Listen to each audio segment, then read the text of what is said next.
آپ کہو بلند آواز میں ہم سے جو غلطی ہوئی اللہ معاف کر دے، آپ بھی معاف کر دیں، اب ہم اپنے کسی رہبر کو اکیلا نہیں چھوڑیں گے۔ تم نے اگر رہبروں کو اکیلا چھوڑا ہے تب حکومتوں کی ہمتیں بڑھتی ہیں کہ وہ کبھی مولانا کلیم صدیقی کو بند کر دیں اور کبھی مفتی سلمان اظہری کو بند کر دیں۔ لا حول ولا قوت الا باللہ۔ ہم سب ایک ہیں، مسلک کی بنیاد پر لڑائیاں بند کرو۔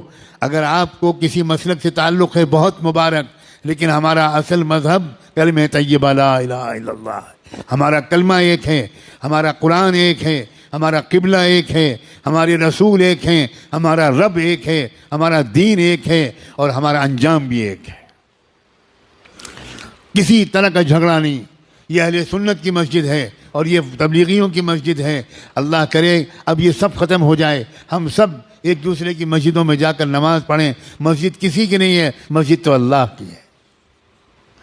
گلے مل جاؤ، ایک دوسرے کو دعوتیں کرو، ایک مسلک کے علماء دوسرے مسلک کے علماء کو یہ دعوت کریں، دسترخوان بچھائیں، ان کے ہاتھ چومیں، ان سے دعا کی درخواست کریں۔ یاد رکھنا ہر مسلک والوں میں کچھ خوبیاں ہیں، یہ سب مسلک مل کر ایک امت بنے گی۔ اب کب تک یہ مسلک کا ہم لوگ ڈھول پیٹیں گے؟ اب بن جاؤ ایک امت، اس لیے کہ دشمن ایک امت بن گیا۔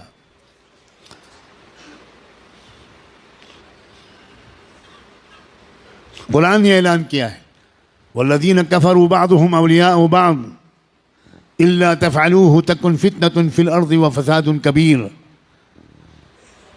کفر کی طاقتیں ایک امت بن گئیں، ایک قوم بن گئیں، ایک جماعت بن گئیں، ایک سنگٹھن بن گئیں، ایک تحریک بن گئیں۔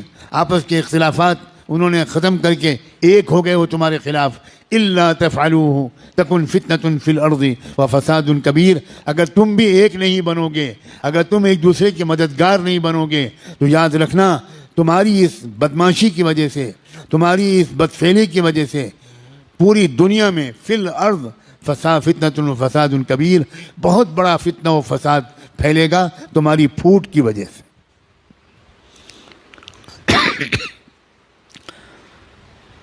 اب تو نہ مدرسے چھوڑے جا رہے ہیں، نہ درگاہیں چھوڑی جا رہی ہیں، مدرسوں پر بھی بلڈوزر چل رہے ہیں، مسجدوں پر بھی بلڈوزر چل رہے ہیں، اور درگاہوں پر بھی، مزاروں پر بھی بلڈوزر چل رہے ہیں۔ واہ واہ واہ واہ۔ اب بھی امت ایک نہیں ہوگی، اب بھی درگاہیں اور مزاریں والے الگ رہیں گے اور مدرسے والے الگ رہیں گے۔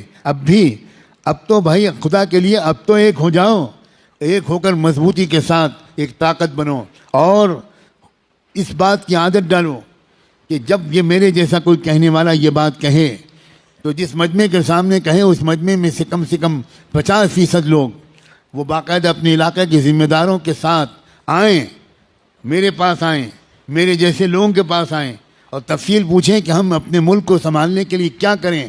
نوجوانوں آؤ گے یا چوڑیاں پہنا دوں میں تم کو؟ میں چوڑیاں بھیجوں؟ میں سچ کہتا ہوں میرا دل بہت دکھا ہوا ہے، بہت دکھا ہوا ہے۔ اور مال والوں اپنے مال کو شادیوں میں خرچ کرتے رہو گے؟ بتاؤ، جواب دو، شادیوں میں خرچ کرو گے یا قوم کی حفاظت کے لیے خرچ کرو گے؟ کہاں خرچ کر رہے ہو قوم کی حفاظت کے؟ 10 روپے تمہاری جیب سے نہیں نکلتے قوم کی حفاظت کے لیے، اور شادیوں میں لاکھوں روپے سودی قرضہ لے کر خرچ کر رہے ہو۔ میں تم سب کو اللہ کے حوالے کرتا ہوں، جن لوگوں نے مال کو شادیوں میں خرچ کیا ہو اللہ آج ان سب کا نام لکھ لیجیے۔ اگر وہ توبہ نہ کریں اور اگر وہ معافی نہ مانگیں تو اللہ ان کو بدترین سزا دیجیے، شرمناک سزا دیجیے، عبرتناک سزا دیجیے۔ رمضان کے جمعے میں زندگی میں پہلی مرتبہ یہ میں بددعا دے رہا ہوں۔ کیا ہو گیا ہے تم کو؟ تمہارے لوگ جیلوں میں ہیں، ان کا مقدمہ یہ لڑا جا رہا ہے۔ تمہارے لوگ بھوک سے مر رہے ہیں۔ جو لوگ جیل میں ہیں ان کا گھر والوں کا حال پوچھتے ہو کبھی کہ ان کے گھر پہ افطاری ہوتی ہے کہ نہیں ہوتی؟ ان کے گھر پہ سحری بنتی ہے کہ نہیں بنتی؟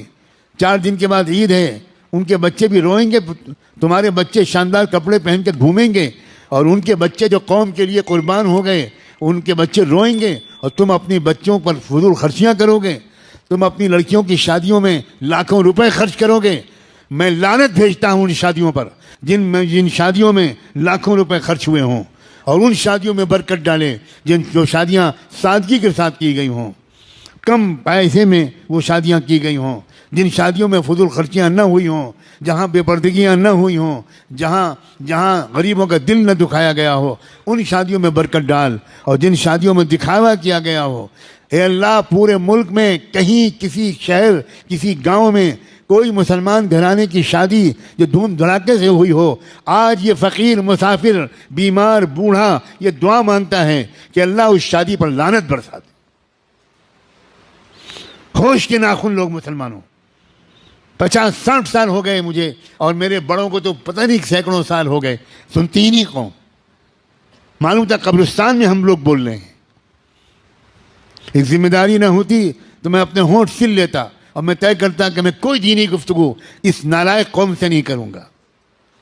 نوجوانوں، اپنے اپنے ماں باپ سے کہنا کہ میری شادی میں فضول خرچی نہیں ہوگی۔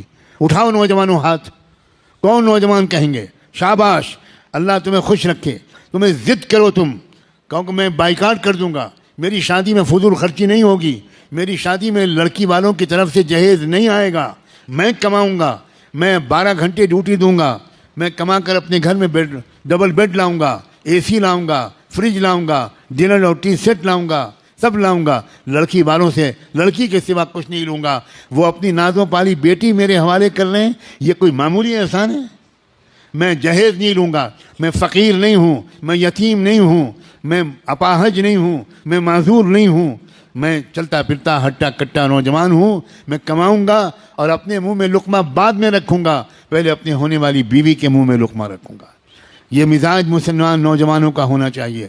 اگر ان کی ماں لالچی ہے کہ جہیز آنا چاہیے، اکثر یہ عورتوں کی لالچ ہوتی ہے اور لڑکے بھی اس میں پھسل جاتے ہیں۔